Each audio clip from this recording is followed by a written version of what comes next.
Violent extremism linked to the West, but the prospect for peace hinging on the West. Dual messages from Iranian President Hassan Rouhani as he defended his views to the United Nations General Assembly.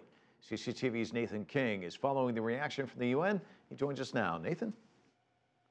That's right, Mike. Very interesting speech indeed. In fact, at the beginning, you could have used he used similar words to US President Barack Obama, saying that terrorism has been globalized, that terrorists of the world have united, but we have not necessarily united against terrorism. But you're right, he then did say that it was the mistakes of the West, going back to colonial times, the drawing of the borders perhaps, and the invasion of Iraq, that basically have created the climate of Islamic State and other terrorist groups as well. He accused some intelligence agencies of putting swords in the hands of terrorists. But he had to walk a fine line because, as you know, Iran, in the middle of very delicate nuclear negotiations with the West, they hope to get a permanent deal that would allow them to enrich uranium and have their own energy sector with nuclear power, not nuclear weapons. So let's have a listen about how he did that.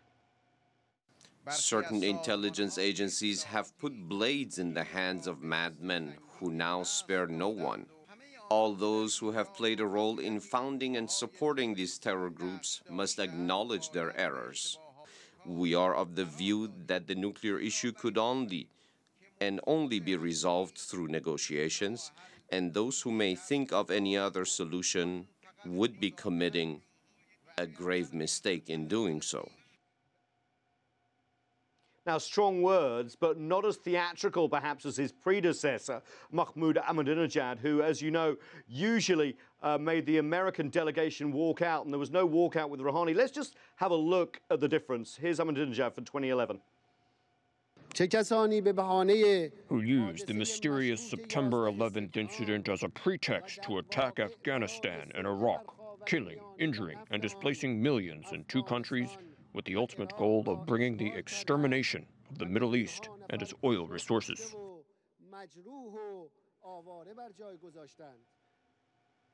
And as you can tell, the different styles there, Mike. And one thing that Rouhani did do that Ahmadinejad never did was put out a carrot in his speech. He basically said that if the nuclear discussions went well and there was a final agreement, that could open up a whole range of discussions about other issues. Obviously, Islamic State is one of them. But also, one thing the Middle East has not had since the end of the Cold War is any real semblance of regional security. The Saudi-Iranian split is deep. The Americans would very much like to bring the region into some sort of regional security. So you can see there is some carrot and some stick going on here as we go into the last couple of months of these nuclear negotiations. A lot of moving parts. Obviously, the nuclear negotiations key to Rouhani, but how important are they to the future of Iran's relations with the West? Well, you know, they're key. This is what could happen.